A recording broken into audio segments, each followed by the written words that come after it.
내가 나를 사랑하느냐, 내가 나를 사랑하느냐는 그 제목을 가지고 우리가 함께 은혜의 말씀을 나누려고 합니다. 오늘 시몬 베드로에게 여러분께서 말씀하셨던 그 질문에 대해서 우리가 화답하는 귀한 시간이 있기를 원해요. 사랑하는 아무개야, 내가 나를 사랑하느냐? 그때 여러분 어떻게 답변하시겠어요? 주님께 올려드릴 답변이 준비되어 있나요? 그 답변을 오늘 이 시간 하나님 앞에 올려드리는 귀한 은혜가 있기를 원합니다. 예수님은 사망 권세를 이기시고 십자가에 달려 돌아가시고 사망 권세를 이기시고 부활하셔서 제자들한테 3번이나 나타나셨어요. 그래서 요한복음 20장 19절에서부터 23절에 보면 예수님께서 제자들에게 첫 번째로 나타나셨어요. 요한복음 20장 19절에서 23절. 그리고 두 번째는 언제 나타났냐면, 여러분 의심 많은 도마 이야기 다 아시죠? 그래서 의심 많은 도마와 그 제자들에게 두 번째로 나타났는데, 요한복음 20장 24절에서부터 29절에 두 번째로 나타납니다. 그리고 오늘 우리가 함께 보시는 말씀과 관련이 있는데요. 요한복음 21장 1절에서 14절. 배 오른편에 그물을 내리라. 그랬더니 물고기가 몇 마리가 잡혔어요? 153마리. 심히 많이 잡았다. 그게 세 번째 제자들에게 나타난 거예요. 부활하신 예수님이 한 번만 나타나신 것이 아니라 3번 나타났다. 여러분 여기에 우리가 집중할 필요가 있어요. 한 번도 아니고 3번이나 제자들한테 나타났다. 이 뭔가 의도한 뜻이 있다는 거죠. 예수님께서 제자들에게, 부활하신 예수님께서 제자들에게 한 번도 아니고 3번이나 나타났다는 것은 제자들에게 뭔가 하시고자 하는 그 숨은 목적이 있다는 것이죠. 그것은 다른 것이 아니라 제자들에게 부활의 믿음을 심어주려고 하는 거예요.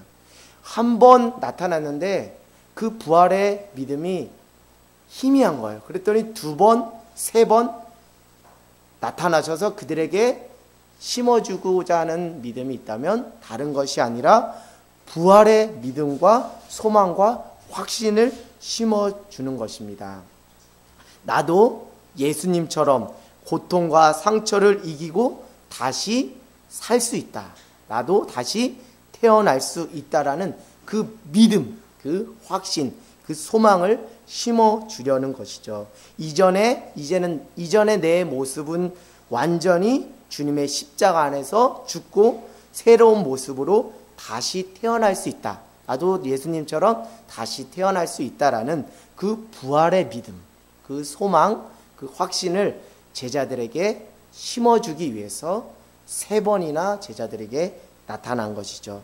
내가 이전에 어떤 사람으로 살았든지 간에 이제 예수를 믿고 이전에 그 실수나 이전의 상처나 이전의 잘못들을 예수님의 십자가에 완전히 못 박고 내가 죽고 예수로 다시 태어날 수 있다라는 그 믿음과 소망과 확신을 심어주려고 예수님께서 제자들에게 3번이나, 부활하신 예수님께서 3번이나 나타나신 것이죠. 근데 제자들은 이 부활의 믿음과 소망, 그 확신이 부족해서 결국 사람을 낚는 어부로 부르셨는데 결국 어떤 삶을 선택했어요? 물고기 잡는 어부의 삶으로 돌아갔어요. 사람 낚는 어부로 그 주님의 사명, 주님의 제자의 길을 허락해 주셨는데 이 부활의 믿음과 소망, 이 확신이 없으니까 다시 뭐 한 거예요? 물고기 잡는 그 어부의 삶으로 갔어요. 오늘 요한복음 21장 1절에서 14절 말씀 보니까 오늘 이렇게 말합니다. 21장 3절에 시몬 베드로가 21장 3절에 시몬 베드로가 나는 물고기를 잡으러 가노라 하니 그들이 우리도 함께 가노라 하고 나가서 배에 올랐으나 그날 밤에 아무것도 잡지 못하였더니. 지금 이 부활의 주님을 보았지만 주님께서 부활하셨구나 라는 그 사건은 목격했지만 그들의 마음속에는 무엇이 배기지 못한 거예요? 부활의 믿음과 소망과 확신. 아, 나도 예수님처럼 변하여 새 인생을 살 수 있다. 다시 태어날 수 있다. 다시 거듭날 수 있다라는 그런 믿음과 확신까지는 부족했다는 거예요. 그래서 예수님께서, 부활하신 예수님께서 3번이나 이렇게 나타난 거예요. 자신들이 예수님을 부인하고 버렸기 때문에 이제는 예수님의 자격이 없다고 생각해서 업으로 돌아갔어요. 그러나 예수님은 3번이나 나타나 너의 옛 모습은 십자가에 못 박고 죽으면 너도 이제 다시 태어나 새 삶을 새 사람이 될 수 있다라는 그 믿음과 확신, 그 소망의 도전을 지금 예수님께서 제자들에게 주시는 거예요. 더구나 베드로에게 더 큰 확신을 주시는 건데요. 나는 예수님을 닭 울기 전 3번이나 부인했기 때문에 제자들 자격이 없어 라고 베드로는 스스로 자책하며 스스로 결정을 내리고 그는 사람 낚는 어부의 삶이 아니라 물고기를 낚는 어부의 삶으로 돌아갔습니다. 그러나 예수님은 베드로에게 이렇게 말씀하시는 거예요. 그렇지 않아. 너도 나처럼, 베드로 너도 나처럼 너의 옛 모습을 십자가에 못 박고 십자가 앞에 너 자신을 죽이면 너도 나처럼 다시 태어날 수 있어. 새로운 삶을 살 수 있어. 그러니 이전의 과거와 그 상처와 실수에 묶여서 하나님의 사명을 놓치지 마. 주님의 제자됨을, 그 신분을 잃어버리지 마라고 예수님께서 베드로와 그 제자들에게 말씀을 하시는 거예요. 여러분, 과거의 그 실수와 상처, 지워버리고 싶은 기억들 때문에 오늘을 살아내지 못하는 제자들이 있어요. 또 마찬가지로 과거의 실수와 그 상처와 그 지워버리고 싶은 그 기억 때문에 오늘을 살아내지 못하는 우리들에게 예수님이 요구하시는 도전이 있다면 부활의 믿음으로 넘어서라는 거예요. 이전의 상처, 이전의 그 실수, 안 좋은 기억들 십자가 앞에 다 못 박고 예수님의 보혈로 깨끗함을 받고 예수님처럼 너희들도 다시 태어날 수 있어. 그러니 부활의 소망과 믿음과 확신을 가지고 넘어서는 귀한 은혜가 있길 바란다라고 주님께서 말씀을 하시는 거예요. 여러분, 하나님은 여러분을 포기하지 않으셨어요. 그거 믿으십니까? 하나님은 여러분을 포기하지 않으셨어요. 과거의 실수와 잘못으로 나는 이미 하나님의 자녀가 아니고 주님의 제자된 자격을 상실했어 라고 나 스스로 판단할 수 있지만 그런 생각하지 말라는 거예요. 하나님께서 포기하지 않는 이상 내가 먼저 하나님과의 관계를 끊고 사명을 포기하는 일을 하지 말라고 하는 거예요. 내가 너를 포기하지 않는 이상 너가 먼저 하나님과의 관계를 끊지 말아라. 하나님께서 너에게 맡겨주신 사명을 놓지 말아라고 주님께서 말씀을 하시는 거예요. 여러분, 태초부터 하나님은 우리를 당신의 제자, 당신의 자녀, 주님의 제자로 세우고 부르신 무엇이 있다? 계획과 섭리가 있다는 거예요. 하나님의 계획과 섭리 안에서 우리를 부르신 거지 우리가 잘났고 우리가 무슨 자격이 있고 우리가 공로가 있어서 우리를 부르신 게 아니에요. 태초부터 하나님께서 우리를 주님의 자녀, 주님의 제자로 부르신 것은 하나님의 계획과 섭리 안에서 은혜 가운데 우리를 세워주신 것이죠. 우리는 처음부터 나의 행위에 따른 자격 요건으로 하나님의 자녀가 주님의 제자가 된 것이 아니라 전적인 하나님의 계획과 섭리 안에서 하나님의 은혜로 우리가 주님의 자녀, 주님의 제자가 된 것이죠. 결국 우리가 놓지 말아야 되는 것은 주님, 나 같은 죄인을 하나님의 은혜 안에서 주님의 자녀요, 주님의 제자로 삼아주신 그 은혜를 주님, 내가 포기하지 않고 그것을 붙잡고 살아가겠습니다. 내가 더 이상 내 스스로 과거의 실수와 상처와 잘못으로 인해서 내 스스로 나는 하나님의 자격될 자격 없어, 나는 주님의 자격될 자격 없어 스스로 판단하지 않고 주님과 관계를 끊지 않고 사명을 놓아버리지 않겠습니다. 주님, 저는 끝까지 주님이 저에게 베풀어 주신 그 은혜만을 붙잡고 살아가겠습니다 라는 귀한 고백이 여러분 안에 있길 원합니다. 그런데 어떤 사람이 이렇게 생각해요. 과거의 상처와 실수와 그 잘못을 부여잡는 인생이 있는가 하면, 어떤 사람은 과거의 잘못과 실수와 상처가 있음에도 불구하고 여전히 하나님께서 나를 사랑하시고 나를 자녀 삼아주시고 나를 주님의 제자로 부르신 그 하나님의 은혜를 붙잡는 사람이 있어요. 하나님의 은혜를 붙잡는 사람은 미래를 향해 전진하지만 과거의 상처와 아픔과 그 잘못에 매여 자책하면 더 이상 한 발도 앞으로 나갈 수 없는 안타까운 인생을 살게 되는 것이죠. 주님은 우리가 그렇게 살아가기를 원하지 않으십니다. 여러분, 과거라는 것은 우리가 바꿀 수 있나요? 우리가 바꿀 수 없어요. 내가 과거에 저지른 실수나 그 상처나 그 잘못을 우리가 바꿀 수는 없어요. 부정할 수는 없어요. 그러나 우리가 주님의 은혜 안에서 바꿀 수 있는 은혜가 있다면 과거를 바라보는 관점을 바꿀 수 있는 거예요. 그리고 과거에 묶이지 않고 자유할 수 있는 은혜가 우리 안에 있다는 거예요. 여러분, 귀한 이 은혜를 경험하기를 원합니다. 그 과거에 묶이지 말고, 과거 때문에 내 인생을 부정하지 말고, 과거를 바라보는 믿음의 관점을 회복하기를 원하고, 과거에 묶이지 않고 자유할 수 있는 귀한 은혜가 있기를 원합니다. 그것은 우리가 어떨 때 우리가 그것을 넘어설 수 있는 은혜가 있느냐면, 하나님이 나를 여전히 뭐하지 않고 있다? 포기하지 않고 있다. 내가 여전히 실수투성이고 내가 상처투성임에도 불구하고 하나님은 나를 여전히 포기하지 않고 사랑하고 계셨다는 것을 깨닫는 것이 우리가 과거에 묶이지 않고 과거를 믿음으로 바라볼 수 있는 관점이 생기고 과거에 묶이지 않고 자유할 수 있는 귀한 은혜를 주신다는 거예요. 아, 주님은 이 실수투성이, 이 상처투성이, 이 죄인을 여전히 포기하지 않고 사랑으로 나를 감싸 안아주셨구나 라는 그 사랑을 깨닫는 동시에 우리는 자유할 수 있는 거예요. 우리는 평안할 수 있는 거예요. 그리고 그 사랑 앞에 우리는 주님, 내가 주님을 사랑합니다 라고 시몬 베드로가 고백했던 것처럼 우리도 그런 고백을 올려드릴 수 있는 거예요. 그 사랑에 힘입어 이제 우리가 하나님을 사랑한다 고백할 수 있고, 그 사랑을 힘입어, 그 은혜를 힘입어 이제 세상을 사랑할 수 있다라고 말할 수 있고, 주님이 우리에게 부여하신 사명을 감당할 수 있다라고 생각됩니다.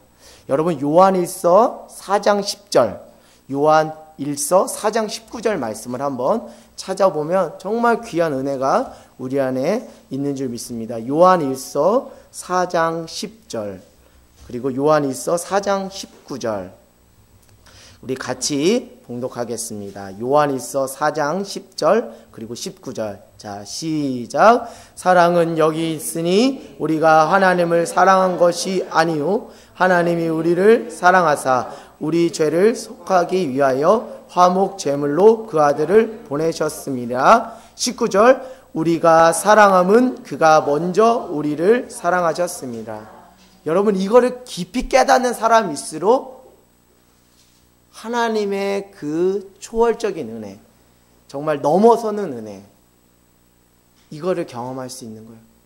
저는 이걸 언제 깨달았냐면 군대에서 깨달았어요. 왜냐하면 군대라는 곳은 신앙생활하기에는 매우 제약이 많이 따르는 곳이에요. 그 전까지, 군대에 들어가기 전까지는 정말 신앙적으로 신앙생활하기 좋은 환경 속에 살았습니다. 그래서 누가 핍박하는 사람도 없고 정말 내가 정말 열정을 다해서 주님을 사랑한다 고백하며 신앙생활을 했어요. 근데 군대 가니까 여러 가지 제약된 부분들이 있는 거예요. 그곳에서는 정말 내가 신앙으로 살아내야 되는 큰 숙제가 있어요. 근데 그 숙제 중에 하나가 뭐냐면 다른 사람들이 내 신앙에 대해서 평가하는 사람이 없어요. 그전에는 교회에서 보는 눈이 많기 때문에 내가 신앙이 혹 떨어지면 걱정하는 사람들이 있기 때문에 내가 그런 사람들의 눈을 의식해서라도 신앙을 유지하려고 애를 썼어요. 그러나 그렇게 의식하며 신앙생활을 한 거는 아니지만 그래도 그런 의식을 어느 정도는 하고 신앙생활을 했어요. 그런데 군대 가니까 누가 보는 사람이 없기 때문에 자유함 가운데 신앙을 생활을 했는데 이 과정 속에서 제가 저의 그 외식하는 신앙의 모습을 본 거예요. 다른 사람이 보면 신앙생활 잘하고 다른 사람이 보지 않으면 그냥 내가 하고 싶은 대로 그 신앙생활을 하는 것을 군대에서 발견을 했어요. 그러면서 신앙적인 방황을 많이 했습니다. 또 오산에 이사 오면서 좀 신앙적인 방황을 했어요. 그동안 열심히 섬기던 교회에서 떠나 새로운 오산으로 이사 오니까 정말 교회 정하는 것이 쉽지가 않더라고요. 그래서 정말 몇 차례 교회를 옮기면서 주일 신앙도 좀 흐리해진 그런 상황 가운데 있었어요. 정말 주님을 중심으로 따르고 선택하는 것이 아니라 세상의 논리대로, 세상의 편리대로 내가 주일을 지키고 또 주일을 또 범하는 그런 아주 신앙이 바닥까지 떨어지는 그런 상황 가운데 있었어요. 그때 저는 생각했습니다. 나는 이제 주님의 자녀, 주님의 제자 될 자격이 없어. 그냥 나는 적당히 이제 신앙생활하며 살아야겠구나. 내가 예전에 정말 내가 내 열정과 내 힘을 다해서 하나님을 내가 먼저 사랑했었는데 지금은 내가 그 열정과 그 열심은 다 온데간데 없이 그냥 희미하게 바뀐 저 자신의 모습을 보면서 이제 나는 정말 주님 앞에서 정말 부족한 사람이야. 나는 볼품없는 사람이야. 나는 정말 주님 앞에 나서기도 부끄러운 사람이야 라고 스스로 자책하며 그냥 하나님과 그냥 적당한 거리를 유지하면서 신앙생활을 해야겠다 그런 생각을 가지고 있었어요. 그런데 어느 날 성령께서 저에게 강하게 깨달음을 주시더라고요. 얘야, 네가 지금 신앙생활 엉망진창으로 하는 거 내가 모르는 거 아니야. 다 알고 있어. 그럼에도 불구하고 너는 나와의 관계를 네가 먼저 정리하고 끊어버리려고 그랬지. 그러나 너는 나의 자녀란다. 너는 나의 제자란다. 내가 너를 지명하여 불렀나니 너는 내 아들이다. 내 딸이다. 라는 것을 성령께서 강하게 저에게 깨닫게 해주시는 거예요. 그러면서 제 눈에 들어온 성경 구절이 오늘 요한일서 4장 10절과 요한일서 4장 19절이에요. 그렇지. 내가 하나님을 사랑한다고 지금까지 내 열심으로 하나님을 따랐는데 그것이 아니었구나. 하나님이 나를 먼저 사랑하셨구나. 그 하나님이 먼저 나를 사랑하신 그 사랑에 내가 감동받고 그 사랑의 은혜를 힘입어 내가 하나님을 따르고 하나님 뜻에 순종해야 되는데 내 열심, 내 노력, 내 행위로 내가 먼저 하나님을 사랑한다라고 착각하며 살았구나. 아니구나.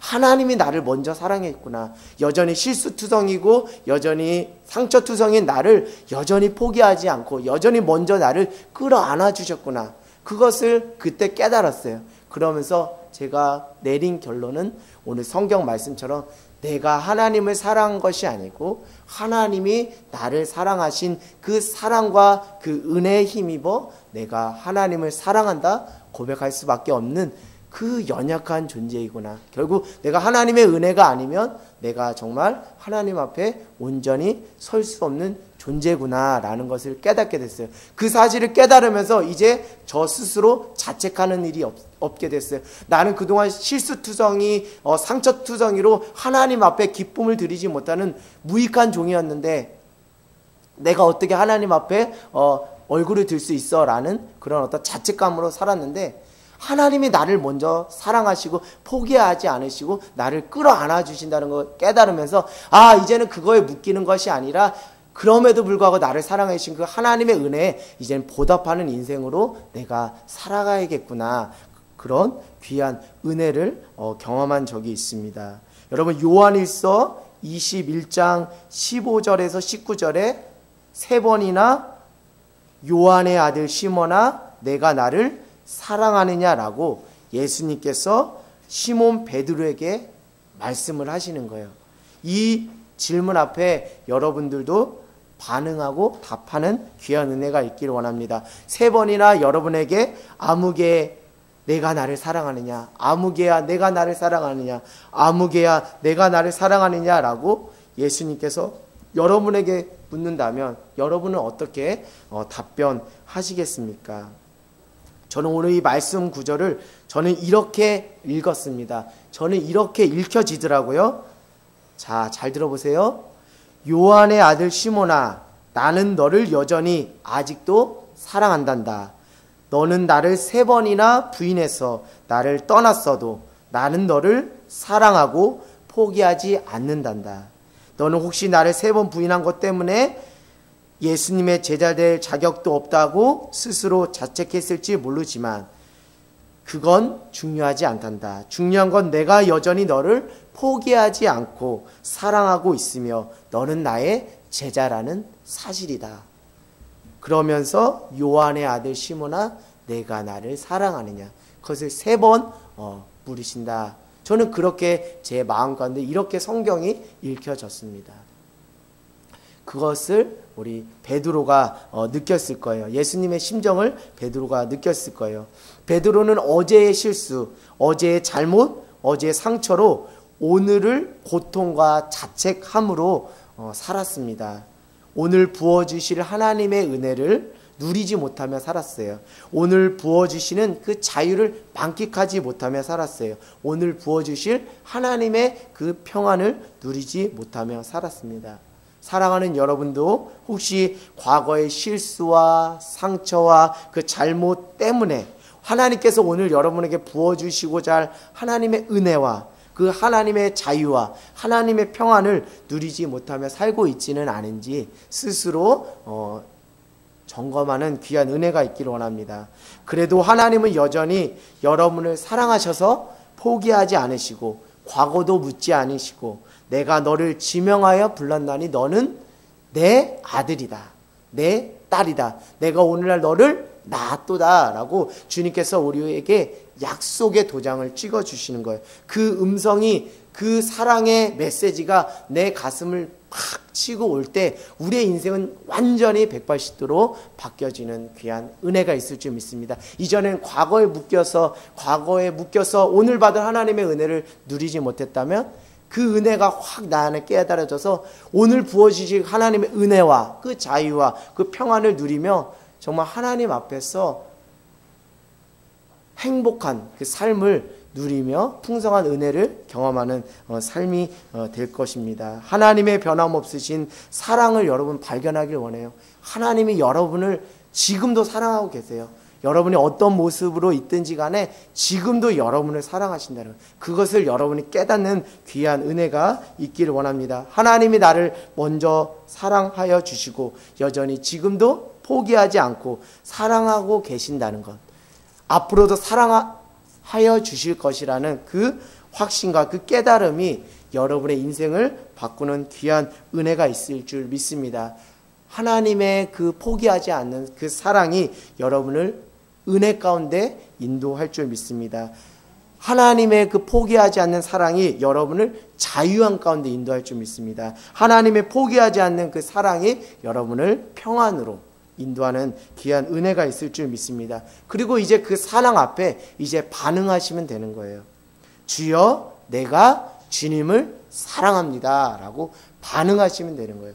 여러분, 많은 거 필요한 거 아니에요. 주님 따르는데 많은 거, 거창한 거 필요한 거 아니에요. 그냥 주님의 은혜에 반응해서 나는 주님 앞에 주님, 내가 주님을 사랑합니다 라는 그 귀한 고백 한 줄을 올려드리면 되는 거예요. 그것으로 충분한 거예요. 하나님께서는 우리에게 자격을 따지지 않고 과거를 묻지 않고 너의 자잘못을 내가 더 이상 묻지 않겠다. 단 한 가지 물을 것이 있다면 내가 너에게 베풀어진 그 사랑과 은혜 안에 너가 나를 얼마나 사랑하는지, 내가 주님을 사랑합니다라는 귀한 그 한 줄의 고백만 있다면 여전히 너는 내 아들, 내 딸이고 주님의 제자고 내가 너로 하여금 사명을 너에게 허락하겠다라고 주님께서 말씀을 하시는 거예요. 여러분, 주님의 사명을 회복한 사람은 과거의 상처로부터 넘어서는 은혜가 있는 거예요. 다시 말을 바꿔서 설명하면 여러분이 정말 과거의 상처로부터 넘어서려고 하는 간절함이 있다면 무엇을 회복하는 은혜가 필요하다고요? 주님의 사명을 회복하는 은혜가 필요한 줄 믿습니다. 주님의 사명을 회복하는 은혜가 있기를 소망하는데요. 예수님은 과거의 실수, 상처, 잘못으로 묶여서 앞으로 한 발짝도 나가지 못하고 오히려 여전히 사람 낚는 어부가 아니라 고기 잡는 어부로 돌아간 베드로에게 뭐라고 말씀하시죠? 내 양을 먹이라 라는 사명을 부여해 주십니다. 베드로야, 이제는 이전 것을 좀 기억하지 마. 나도 그것을 다 잊어버렸거든. 너가 나를 사랑한다는 거 이제 내가 알았거든. 너는 이제 물고기 잡는 어부가 아니라 사람 낚는 어부로 살아가렴. 과거 이제 묶이지 마. 내가 내 양을 먹이는 그 사명을 감당하는 은혜가 있기를 원한다. 나는 이제 너가 과거에 묶여 앞으로 한 발자국도 나가지 못하는 인생이 아니라 주님의 사명을 회복하고 믿음으로 도전하길 바란다 라고 예수님께서 베드로에게 그 사명을 맡기시면서 그런 마음으로 그에게 사명을 맡겼는 줄 믿습니다. 결국 과거로부터 내가 그 과거로부터의 상처를 정말 치유받고 넘어서려면 주님이 내게 허락하신 그 사명, 잃어버렸던 그 사명을 회복하는 일이 아주 중요하다는 거예요. 만약에 베드로가 과거에 묶여서 정말 자신을 자책하고 자신을 채찍질한다면 그가 어떻게 하나님의 사명을 감당할 수 있겠어요? 그런 베드로를 향해서 베드로를 이렇게 놔둬서는 안 되겠구나. 이렇게 놔두면 정말 과거에 묶여서 정말 한 발짝도 앞으로 나갈 수 없고 주님의 제자의 사명을 감당할 수 없겠구나 생각해서 지금 베드로에게 사명을 맡기신 거예요. 근데 더 중요한 것은 베드로가 사명을 감당할 자격이 있어서 맡긴 거예요? 아니에요. 베드로를 뭐하기 때문에? 사랑하기 때문에. 베드로를 살리는 길이 사명을 부여하는 길이기 때문에 베드로에게 내 양을 먹이라는 귀한 사명을 허락해 주신 줄 믿습니다. 그렇습니다. 예수님은 베드로가 자격이 되어 사명을 맡긴 것이 아니라 베드로를 사랑하셔서 사명을 맡겼다는 귀한 깨달음이 있기를 원해요. 그리고 베드로가 예수님을 사랑한다는 그 마음을 보았기 때문에 다시는 아무것도 따지지 않고 주님의 사명을 맡긴 거예요. 결국 예수님이 베드로에게 사명을 맡긴 것은 베드로를 사랑했기 때문에 사명을 맡긴 거예요. 베드로에게 무거운 십자가를 짊어지라고 이렇게 떠넘겨준 게 아니에요. 베드로에게 사명을 맡긴 것은 그 중심 안에 예수님이 베드로를 포기하지 않으시고 다시 주님의 제자로 살아갈 수 있는 기회를 주시는 예수님의 사랑이 그 안에 숨겨져 있는 줄 믿습니다. 사명을 잃고 이전의 모습으로 돌아가는 베드로가 결국 그 삶이 사명을 잃고 이전의 삶으로 돌아가는 그 베드로의 삶이 사는 길이 아니라 신앙적으로 그것이 사는 길이 아니라 죽는 길임을 아셨기 때문에 다시 그 길로 가기를 원하지 않기 때문에 그 삶을 살아가는 베드로를 보고 매우 안타까웠기 때문에 사랑하셔서 사명을 감당할 수 있는 기회를 주신 거예요. 주님은 우리에게 사명을 잃고 방 없이 방황하는 영혼들을 보시고 매우 안타까워하십니다. 저렇게 놔뒀다가는 세상의 길로 사망의 길로 가는 것이구나 라고 안타깝게 여기시면서 우리를 다시 붙잡아 주는 거예요. 다시 세워주시는 거예요. 그리고 주님의 사명자로 세워주시는 거예요. 그 경험을 지금 베드로가 하는 거예요. 여러분, 결국 주님의 사명을 우리에게 부여해 주셨다는 것은 우리를 사랑하셔서 우리에게 무엇을 살 길을 제시해 주셨다는 것이고 포기하지 않고 다시 한번 기회를 주시는 하나님의 은혜라는 것을 우리가 깨닫기를 원해요. 여러분, 교회에서 직분을 맡기고 또 사명을 주잖아요. 그것은 어떻게 보면 육신적으로 인간적으로는 이것도 내가 이거 감당할 십자가 무거운 짐이다 이렇게 생각할 수 있잖아요. 그런데 왜 다른 사람들 중에 많고 많은 사람들 중에 왜 나에게 그런 그 사명을 주셨다라고 생각하세요? 그 사명을 감당하지 않으면 그 사명을 잃어버리면 그 영혼이 주님의 길로 가는 것이 아니라 세상의 길로 가는 것을 주님은 뻔히 알고 계시기 때문에 내가 너를 사랑하기 때문에 너를 사랑할 수 있는 최고의 방법이 너에게 사명을 맡기는 것. 사람 낚는 어부의 사명을 감당하는 것이기 때문에 너에게 사명을 주는 거야. 그러니 이 사명을 무겁게 감당하지 마.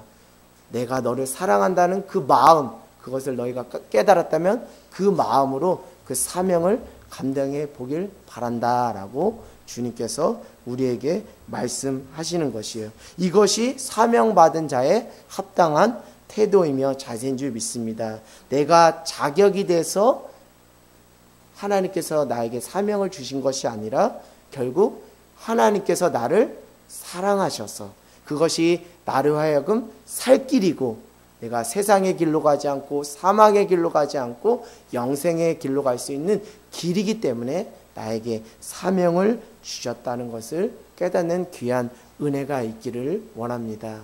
여러분, 하나님은 여전히 여러분을 포기하지 않으세요. 그리고 여러분을 기다리시고 여러분을 끝까지 인내함으로 여러분을 부르십니다. 그 하나님의 사랑의 초점 앞에 여러분이 반응하는 귀한 은혜가 있기를 원합니다.